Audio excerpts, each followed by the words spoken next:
Hello, everyone. I am Melody Ann, founder of Author Nation. Welcome to our Thursday Live. If you are a author or you're a professional with an idea and you're ready to publish, join Author Nation. We are here to get you to go from idea to published book. Join our community, authornationtube.com/join. It is in the description and it is scrolling by you right now. Today, we are talking about leaving. This is such an interesting topic. I can't wait. Jennifer Wisdom helps curious, motivated, and mission-driven professionals to achieve their highest potential by identifying goals and then providing them with a roadmap and guidance to get there.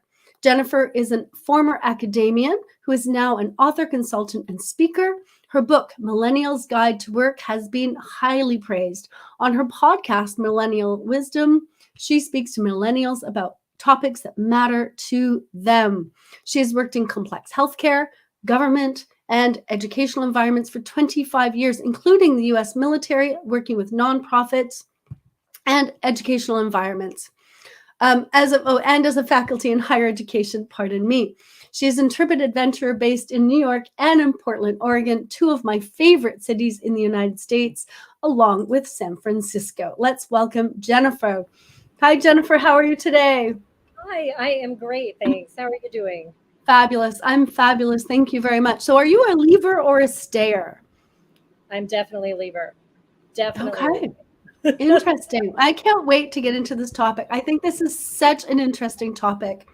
But you, first off, you have a PhD in clinical psychology. And so can you talk a little bit about that? Like, what was your area of expertise and like, how did you choose that? And how did that lead you here? Sure. So I studied children and families and systems in my studies to get my PhD. But then I made a little bit of a turn and moved into studying how organizations work and how behavioral health agencies like substance use treatment programs, mental health treatment programs can make sure their staff are trained and improve the quality of service and ensure that patients and families are getting what they need. So a lot of being around change for a long time and studying change in organizations, which led me to notice a lot of the leaving that I did as a professional and in my personal life as well. Yeah. And so I love the idea of leaving revolution. This book is so timely. We are in a leaving revolution right now. And I have adult children who are in the workforce, and one of my kids was part of that. Just walked out of retail one day, just done. And so right, and I didn't blame her. I didn't blame her at all. And so I want you first tell us about the book, because this is such a timely book. Can you just tell us a little bit about it? Who should be reading it? What is it about? What's the promise? Sure, absolutely. As I drop my microphone. Oh no. I'm back. So the book is it's all about leaving. So I started writing it maybe 5 years ago, 6 years ago, a couple of jobs ago, because I wanted to leave again. And I thought, all my life when I stuck with a challenge of some kind, I always go to the library and figure out what can I read about other people's experiences with this. And I looked up and down for a book on leaving. And there were books on how to leave a job or how to, what to do if you get divorced and things like that. But I couldn't find anything that just talked about leaving. So, as an author, if you can't find the book you want to read, you need to write it. So I started interviewing people, asking complete strangers about leaving. I'd say, I'm writing a book about leaving jobs, leaving relationships, leaving other parts of our life. Tell me about a time you left. And just about every time they would say, oh, let me tell you, I have this story. And it was fascinating. And I was so honored to be a part of their story and finding out that leaving is universal. We all leave. As Americans, we're a nation of leavers. Most of us come from ancestors who moved here voluntarily or involuntarily, but left or had to leave places where they lived before. And Americans leave all the time. We leave home like your kids. We leave, we finish college, or we leave a job, or we join the military or leave the military. We get divorced. We change identities, we leave religions. There's a bunch of books out there on leaving religions. It's so fascinating, especially since we're so bad at it. It's so stressful to leave, and it's so hard to make decisions. And what I pulled together in this book is a series of steps that people tend to go through when they have the choice to leave, and kind of what that's like for people, so that you can, anyone who's interested in leaving or thinking of leaving, or even who has left, which is pretty much all of us have left something, can kind of go through and see how they work their way through these processes, what was easier for them, what was harder for them, and how they can reconcile these leaving experiences with our lives. Because one more piece is that leaving, a lot of people view leaving as a sign of failure, or that you did something wrong. And I would say absolutely not. So many times leaving is the healthiest choice you can make. Exactly. So I want to focus on leaving, but I want to talk about staying and leaving just for a minute, because what I've noticed in life is there are people who stay far too long, right, in relationships, in jobs, and then there are people who are constantly, not just leaving, but it seems like they're running away from challenges. And so it's, we have this, and I was raised never to leave anything, right? You started it, you better finish it thing, right? Which I don't think is such a great idea. And so can you just, sometimes, and I think the same person can be a leaver in one area of their life and a stayer in another. Can you just talk about that just a little bit? Yeah, there's so much complexity in this, and it's such a great question.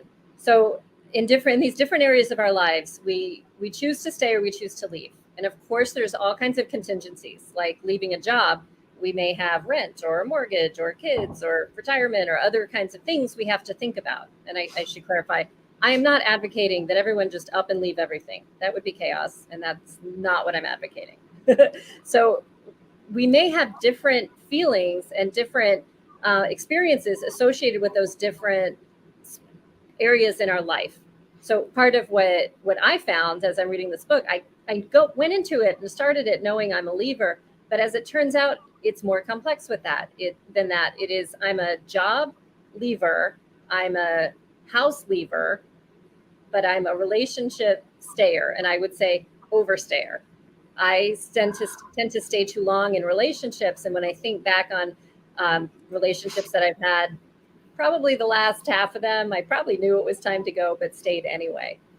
So, and many people do that with their jobs, and they're fine in their relationships, or may have other things. And again, it's not right to stay always or leave always, but part of what I want to do with this book is to change the conversation about leaving, so that we think about leaving or staying not in terms of failure or sticking it out or some moral issue. We think about it in terms of what is important for us and our families and our lives. Why are we here on this planet? What are we here to do?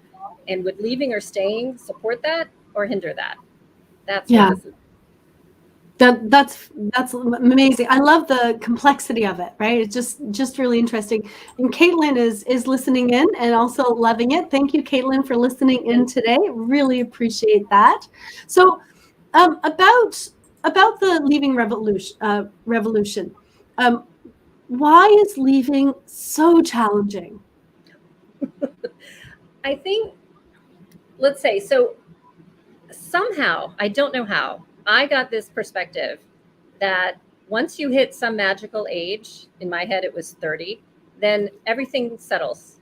Everything's fine. Jobs are fine, relationships are fine, like everything's fine. I don't know where I got that from, because my family moved a lot as a kid. My parents weren't in the military, but they moved houses every 2 or 3 years. I went to like 6 or 7 different schools before I graduated high school. We were always moving, and that was confusing for me. That was hard for me as a kid, but it also taught me resilience and how to meet new people and how to start over again. And it got me really comfortable with that in a way that many people aren't.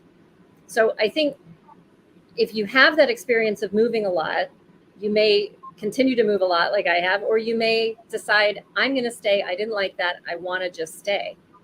But again, depending on what kind of experiences we have and what comes into our lives, we may decide one way or another to stay or to leave, depending on what's in our interest. And then we have all those voices in our heads from our families or from other places around, if you leave this job in less than 2 years, you're a failure. Or if you get divorced, everyone's going to think you're a failure and you'll never find love again. Or if you leave this religion, you will have no social constructs at all in your life because you'll be all alone and you're going to hell or whatever, right? There's all these different things in our heads. And it's up to us to filter through which of those voices do we want to listen to and what are the choices we want to make as we move forward in our lives. Yeah. I love the idea that, and of course your background influences it, right? But it's also, if you moved around a lot and you loved it, that's going to influence it. If you moved around a lot and you hated it, that's going to influence it. So different people can have the exact same experiences and yet walk away with different future choices because of it. So that's just adds to the complexity of humanity. If you're out there listening in live, feel free to ask a question. And if you're watching on the replay, keep watching. There's so much more to come. So how do we decide whether to stay or leave? Well, there are logical models and there's emotional models. And this is where I pull a bit of psychology into it. So I like to start with the logical model. So this would be the pros and cons and thinking through that. And usually our first step is this awareness that it might be possible to have something different, whether it's a different job or to not be married to this person or to move somewhere else. It might be possible. And then we have what I call the shut it downs, which is immediately our mind shuts it down and says, no, you can't do this because all these reasons. And our anxiety spikes as our brain tries to shut it down. So what I recommend is to kind of get a little bit better over time. Like it's okay if it gets shut down and then you don't think of it maybe for 3 months. But then when you go back to it, try and identify what are the shut it down statements that are happening. How true are those things? Like if I got divorced, then my whole family is going to hate me and I will never love again or something like that. And then you start to examine, are these true or are these not true? And as you do this, it can pull the emotional part along, or for other people, the emotional part goes and the logic can kind of keep up with it as it goes forward. But when you do both of those, that together, they'll get you to a decision about staying or going. And again, if what you decide is, these are reasons I want to stay, these are reasons I want to go, I feel that I want to stay, okay, that's fine. There's no rule that you have to make a logical decision. There's no rule at all. Yes. Like one of the questions that I get asked a lot when I teach about this is, I teach a lot of women in medicine, so physicians and scientists who are in medical schools, and they say, how long do I need to stay at a job to know I really gave it my all before I can leave? And I say, you don't have to. You can just choose to leave because you don't like it. And they're always like, what? How is that possible? You can do that. You may not want to. Totally get that. There's contingencies, whatever. And again, I'm not saying just walk out one day. It's not really professional, but you can. Depends on the kind of the job, but okay.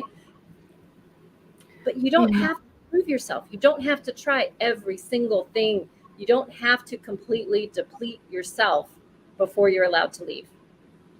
Yeah. So wait a minute, the logical model and the emotional model. So my brain says, okay, so I'll use the logical model for work and the emotional model for relationships. Yeah. Right? Because you can't help who you love, right? So what's your response to that? Well, I would say, again, going back into my psychology mode, relationships are about much more than love. And we can have amazing love in a terrible relationship, or we can have good relationships with people with whom we don't have a lot of love. And I think the other aspects are worth looking at too in the totality of the relationship, such as how much does the other person respect you?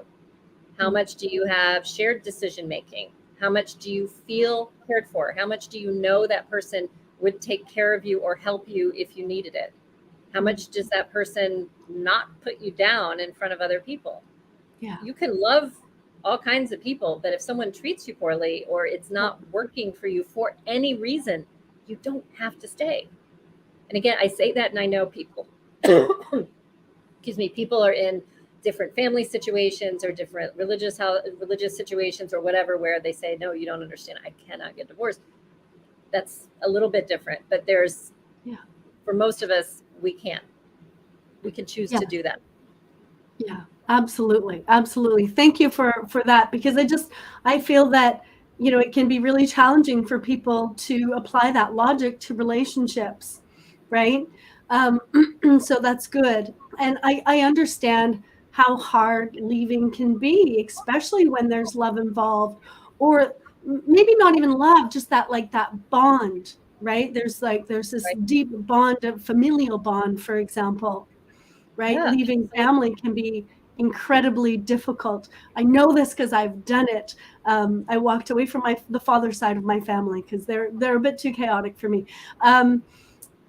So I get that. I get that really challenging idea. So what if we walk away and we regret it? That's a great question. So I interviewed these 100-something people. Not one person regretted leaving. Wow. Not one. They left jobs, they left religions, they left partners, they moved across the country, they moved to other countries. Nobody regretted leaving. The regrets they had were more, I wish I had been kinder to people on my way out, or that I had been more thoughtful about it, or I wish I had left sooner. But nobody regretted leaving. That's pretty powerful to me. I mean, it's not a perfect example. A perfect sample from which to extrapolate, going into the psychology again, but it's not a perfect sample. But a lot of people, they don't regret leaving. And I see that Jerry's saying, what about guilt? But yeah, we do sometimes feel guilt from leaving, but that's not the same as regretting it. And we can feel sad. Let's use the example of a kid leaving for school or leaving home for the first time. They can feel guilt that they're leaving their parents behind, or that their mom is sad, or that their little brother is still there or something. They can feel that sense, but guilt is really for when you've done something wrong. And there's nothing wrong about living your life and going to school and doing those things. And again, don't leave everybody hanging, but still you're allowed to live your life, and you don't have to feel guilty. And if other people are sad that you're leaving, okay, that's a sign that they'll miss you, and that's okay. Sometimes it gets all tangled up where people get mad at you for leaving, or they're ticked off, or they try to make you feel guilty, or they try to tell you that, you're ruining everything or whatever. That's about them. That's not about you. You are allowed to live your life. Yeah. Thank you, Jerry, for that comment. Guilt is a huge thing. And I'd actually just, pardon me, I'd like to take a moment to separate out guilt and shame, because when I left, it wasn't guilt. There was a lot of shame in my family. Like, shame was a great tool for certain people to use against other people. And so let's just separate shame and guilt just a little bit for Jerry and for anyone else. How would you separate those two out? Yeah, guilt is when you've actually done something wrong. And I would say shame is when someone tries to make you feel bad, or when you feel bad for something you might have done wrong. So I think there's a bit of a difference there. And I think the key is in the wrong, because it's not wrong to leave. It's wrong to hit someone. And if you feel guilty after hitting someone, that's appropriate. If you feel shame for losing your temper, that's appropriate. That's not a bad thing. That is how our bodies work and our society works to help us do things that don't hurt other people. But I think what happens is we feel like we did something wrong, and we feel ashamed because we chose to make a decision that benefits us and other people didn't like it. Just because they don't like it doesn't mean we need to feel bad, and it doesn't mean we're wrong. Yes. Yeah, exactly. Thank you. Thank you, Jerry, for the question and the wonderful smiley face as well. Super appreciate that. I love doing lives. It's wonderful. I love people. Thank you so much. All right. So the leaving revolution. I'm in a bookstore. I see it. I'm looking at the cover, the back. I'm flipping through it. Um, I'm thinking about buying it. What's the promise to me, the reader? My promise is that you will think about leaving in a totally different way. Mm. And I've had people tell me that after reading the book. A friend of mine in Oregon read the Believing book, and he'd gotten divorced about a year earlier. He had retired about the same time, and he was really struggling with what to do next in his life, and didn't want to leave his adult children, and a whole series of things where he was really stuck. And I told him about the book, and he read the book, and he said, I have some questions for you. And such a sweet guy. He showed up at dinner with like 2 pages of questions, and we talked about it for hours. And then it took a little while, and then a couple months later he said, I know exactly what I want to do. I want to leave Portland. And I said, okay, what's next? And he said, I don't have to be anywhere. My kids are okay. I'm going to go volunteer in the Ukraine and in Poland. And that's where he is. And he said, it is all thanks to this book. It's okay for me to leave. It's okay for me to make those decisions.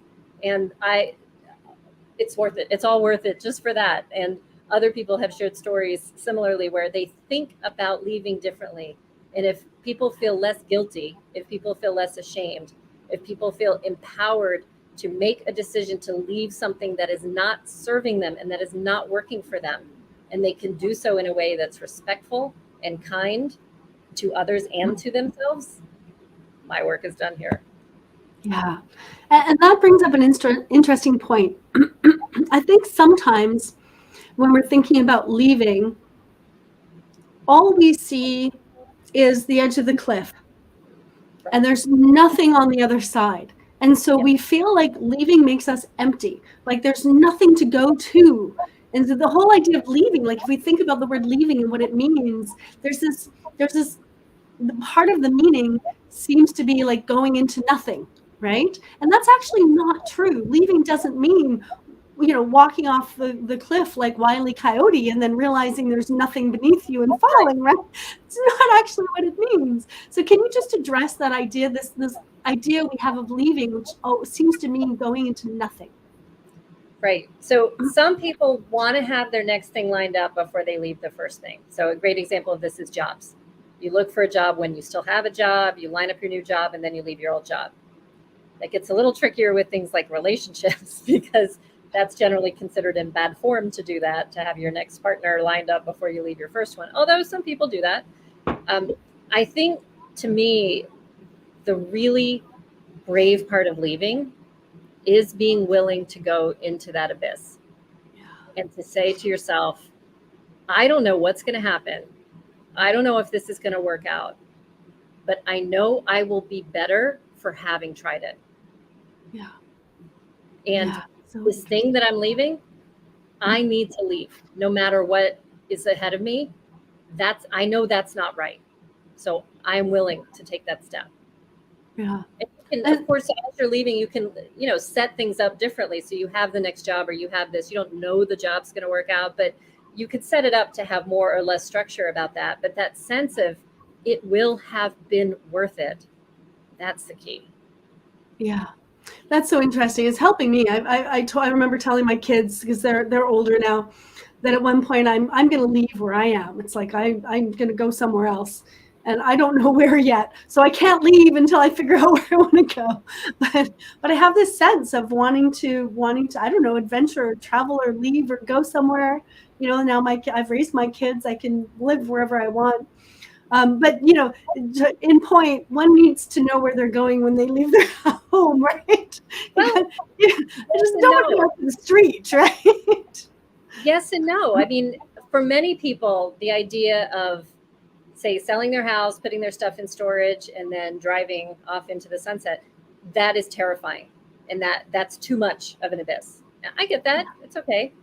Yeah. Also, you could choose to do that. You could say, I'm going to let go of my rent or sell my house. I'm going to put my stuff in storage. I'm going to pack up the car, and I'm going to drive, or I'm going to go to this other town and stay there for a month and see what happens.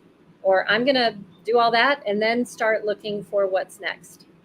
I have a colleague who was between jobs and decided to take a cross-country trip because he wanted to see where he wanted to live next. And he was financially able to do that. Not everybody is, I get that, but he stopped around in different cities and just spent a few months exploring.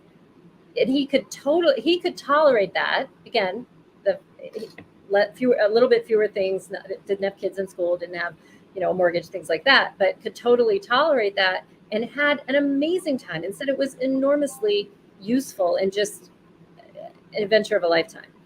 Yeah. I find that when I'm thinking about making a decision, an adventure is often what I need. So at very critical points in my life, I have left, either left everything in the house and taken off for a couple weeks, or packed up everything and started the process knowing that, you leap and the net will appear. It'll happen. Yeah. And that might be my problem, because before I had kids, I lived in Asia, I lived in South America, I traveled, I worked, I had a great time. And when my eldest daughter was about a year old, I came home, and I've been here raising kids ever since. So maybe that's what I actually am after. Like, I just need a little wild adventure. So I'll have to think about that. Thank you. That's great. Yeah, let's talk about writing a book and leaving, because I as an editor and writing coach, people come to me and they want to write these huge books, and what the undertaking it is now to, what it's like to write a book. It's a huge undertaking. And sometimes I have clients who kind of partway through, like, I'm not even sure this is the right thing for me anymore, but I've already written 30,000 words, or I have a first draft, or wherever they're at, and they have this like sense of commitment. And it doesn't even have to be writing a book, any large project. You get into this sense of commitment, and you feel like, God, if I leave now, I've just wasted all of this time and effort and whatnot. Can you just speak to that? Yeah, it's never wasted. It's never wasted. I teach a lot about project management, and when you're starting big projects, how to think through where do you want to end and how do you want it to go. That process is never wasted. And I would say writing is never wasted. Yeah. Being able to take your thoughts and your creativity and put it out on paper, it's not wasted. Yeah. The goal is not to me, the goal is not necessarily every word that comes out of my mouth needs to be magically, New York Times bestseller. That's not needed. That is not the sign that it was worth it. The sign was, do I feel like I did a good job getting my words onto paper? And that's great. And then I would also say, for people who have a first draft or something else, there's always ways you can use this material. I had some material I wrote and tried to get it published a few places, and nothing was sticking. And I just thought, oh, that's a shame, because I really like this stuff. And I just set it aside for a bit. And then maybe a couple of years later, somebody came to me and said, hey, could you write something on this topic? And I thought, yes, I can, because I have it already. So I could update it, refresh it, tweak it a little bit for this particular audience, and it worked out. So you can always carve things up, post them on your blog, put them on Medium. You can do all kinds of things. And I will say, it's particularly satisfying when you publish a book and you hold it in your hand. Like, that is amazing. At the same time, if you don't do that, and if you stop, you're still a good person. It's okay. Yeah, absolutely. Thank you. And I've actually never had a client ever not publish a book. There's this, you're going to publish a book, and you're so excited, and you're motivated, and it goes up, and then there's this huge, often this, did you experience the crash, right? There's this crash. And anytime we take on these huge projects, we're going to have some demotivation. We may have a crash. It gets hard. And sometimes that's when we leave. Sometimes that's when we shouldn't leave, but sometimes it's when we should leave. So how do we differentiate? This is just hard, and I want to run because it's hard, versus, this is hard, and leaving is the right decision. So there's not a silver bullet that will say yes to these situations and no to these situations. But I will say, my view on that is, you'll make the right decision. You will. Yeah. If you feel like you need to set it aside, set it aside. If you feel like you need to, hunker down and keep doing it, do it. And I think if you make a decision with a goal orientation for whatever you want to try to achieve, whatever you want to achieve, if you make it with compassion toward yourself and toward others, you can't really go wrong. Yeah. I mean, if you are flogging yourself for not finishing your book and telling yourself, I'm stupid, I can't do this, and I hate this, and I'm a terrible person because I missed my deadline, that sounds like not a good idea. Like, that's not good. As say, don't talk to my friend like that. And if on the other hand, you say, I'm so eager to get this book published, but I just can't seem to make it work, maybe that's a sign you should ask for help.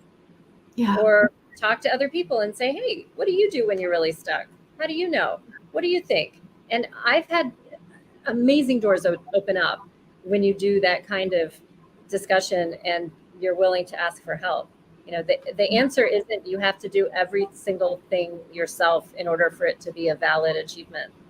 That you don't have to do that. Yeah. So I want to dig into this a little bit because I think a lot of us have these voices in our heads that say all these awful things to us, right? And sometimes they come from places like in my case, I grew up in a home where nasty words were the norm, right? And so I grew up and I carried a lot of those nasty words with me.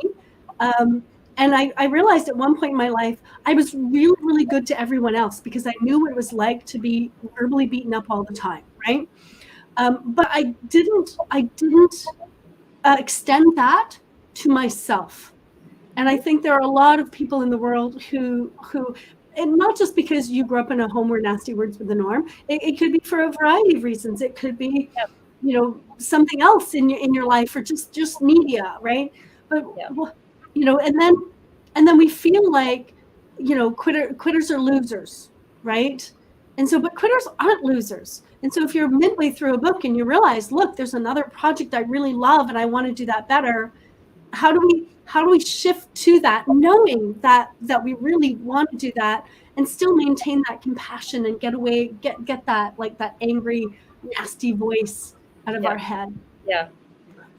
My favorite imagery for that nasty voice in the head is from Annie Lamott, who talks about making it a person, grabbing them by the scruff of their neck, putting them in a little jar, turning the lid on it so you can't hear them, and then you just see them red-faced and yelling, and you put them up on a shelf. That is perfect. Yeah. I would say for those of us who were raised with those kinds of negative statements in our lives, a lot of times we internalize that and we start using that toward ourselves. And like you said, you'll say that to yourself, but you would never say it to a friend. So one way to get yourself to stop that is when you see that, when you notice it, start noticing it. And then when you say that, would I say this to a friend? If someone came to me with this question, would I say that to them? Of course you wouldn't. You wouldn't say you're a loser because you didn't. Of course not. So that's a way to help bring that compassion into your life. Yeah. And then as far as the part of your question about delaying or picking it up later, I started this book quite some time ago, 5 or 6 years ago. And I hired a coach and I worked through it and I powered through my first draft. And then I got an agent after talking to a bunch of people who said, leaving what? I don't understand. I mean, isn't there something wrong with people who leave? And I had to really kind of keep my integrity there and my fortitude around, that's not about me. And the whole point is, no, there's not something wrong with people who leave. But I got an agent and we worked on a proposal and it went out to the usual suspects. And there was some confusion, like, I'm not sure how to market this, or I'm not sure this or that or whatever. So I was really disappointed. I was devastated because this was such an important book. I put it aside and started working on the Millennials Guides, which were close to my heart, but not quite as close as Leaving. So I worked on those, and then the Great Resignation hit. Pandemic hit, the Great Resignation hit, and I thought, I think it's time for this book. I'm ready. I am ready. So, and I had ended my first draft with, I was in a relationship for maybe 2 years at the time. I was living in New York, and I said, starting to think about what it's like to stay. And then by the time I picked up the book again a few years later, I had been spending more time in Portland. The relationship was long gone. Like things had changed again. And I thought, ooh, I have an opportunity here. So started doing more interviews, picked it up again. And, you know, it's done now and it's great. But I think that sense of compassion, it's okay. Setting it aside doesn't mean it's lost forever. Yeah. Yeah. Pardon me. So here's another scenario that I know that I have dealt with in the past and that I've seen authors deal with, is you start a project and you're excited about it and you're living in your own little bubble. This project lives in its own little bubble. It's not in the world yet. And one thing I do when I'm working with writers and I'm coaching writers is I say, let's put some of these ideas out in the world. Yep. And that's sometimes when people start leaving, right? It's like, what a terrifying thought. Put my idea out into the world. You're asking me to put myself out there and get rejected, right? So let's talk about leaving and rejection. Whether somebody's left you or you're afraid to put your ideas out there because you're afraid of being rejected, or you don't want to leave because you feel that means you're rejecting someone else. Can we deal with this whole idea of rejection? Yeah. So a story I tell in the book is my friend Christina has what she calls the mac and cheese theory. That a lot of us, when we're kids, we love the boxed mac and cheese that's neon orange, and that is fine dining. That's great. And then as we move on, some of us like it less. Some of us still like it, which is great. And others of us move on and we try different foods. And, you know, that boxed mac and cheese is not amazing anymore for us. And it's, you know, maybe we'll have it every now and then, or maybe we say, I'm never having that again. I don't know what I was thinking. The mac and cheese did not change. There's nothing wrong with the mac and cheese. There's nothing bad about the mac and cheese. It's just no longer working for us. That's okay. We don't have to feel guilty about leaving it behind. We don't have to make it evil. We don't have to make it wrong. We can just acknowledge that we feel differently now. And that model is so helpful for thinking about leaving. And a lot of us have had that experience of, here's a job that was amazing. Oh, dream job. I love this. You get in and you roll your sleeves up and you do it. And then, you know, 2 years later or 10 years later or 20 years later, you say, gosh, I am really unhappy here. You don't have to feel guilty. Like it's not bad. Maybe the job changed. Maybe it didn't, but you certainly changed. That's okay. It's okay for you to change. Yeah. So if I'm writing a book and I start putting my ideas out there and somebody rejects my ideas, it's not my ideas. Those ideas aren't for them. And my job is to find people who resonate with the ideas and who love my ideas.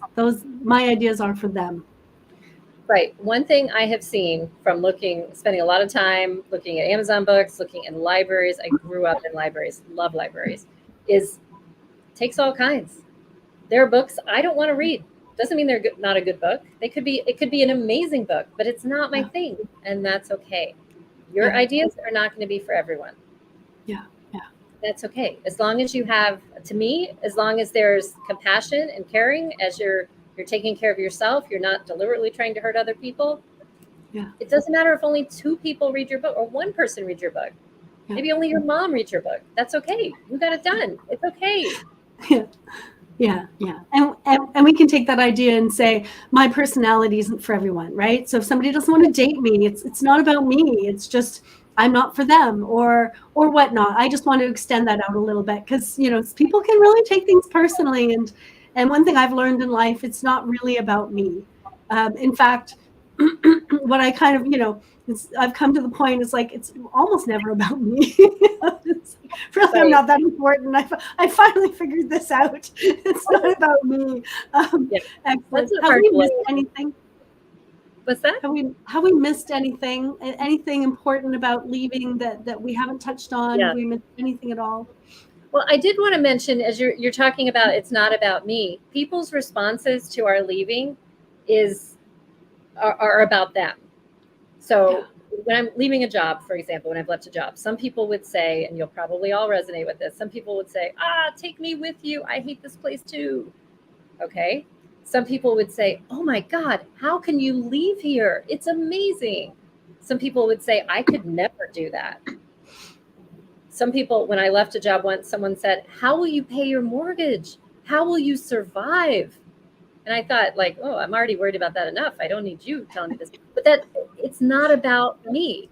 It's about their worries. And I had lunch with someone about a month after I left. I was trying to see her before I left the job, and we couldn't work it out. So I met her about a month later.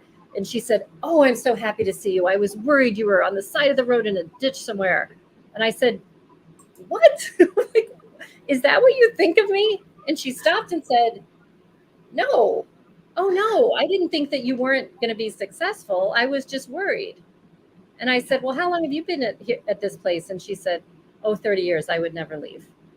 Yeah. And so it ended up becoming a conversation. But if I had just stopped at that place of like, "I'm shocked you're not dead because you left this." I mean, wow, that's a pretty strong impact. It's not about you. And I talk in the book about kind of how to work your way through those kinds of situations. And one of the suggestions is to come up with a mantra about why you're leaving. So I left one place, honestly, because the people there were jerks, and I felt like I didn't have promotion opportunity. It wasn't working out. I wasn't happy. But I'm not going to go around and tell people I left this place because they're jerks. So I talked about something else that was authentic and true. It wasn't the whole truth, but I don't have to tell all of it. I'm not on stand here. I could say, "I'm leaving because I want to work in this kind of environment." And everyone says, "Oh, okay, that's good." Brilliant. Come Oh, that brilliant. story with it. And sometimes I could say that and people would say, "But aren't these people jerks? Isn't that why you're leaving?" And I could say, "I want to work in this new place. We don't always see eye to eye." And you're respectful about it, and you've managed it internally. And so you can move forward without every one of those statements from other people hitting you like an arrow and wounding you and making you second guess everything. There's no need for that. Exactly. Thank you. And where can people reach out to you? I know they can get you at leadwithwisdom.com. Is there another way people could reach out to you if they'd like to connect? You can always email me at jennifer@leadwithwisdom.com. So that one works. And there's also a website, leavingrevolution.com, where you can actually leave your leaving story and it comes right to me. I've been looking at those as they come in, and it's exciting. I'm thinking about writing a book with leaving stories in it. And I'm so excited. I love hearing these stories, and I love hearing how people struggle, move through it, and ultimately are really proud of themselves for the hard decisions they make. That makes me so happy. Oh, I may have to put a story in there or two because I've done a lot of leaving in my life. So that was leavingrevolution.com. Is that accurate? Leavingrevolution.com. I will update the YouTube description with that link as well.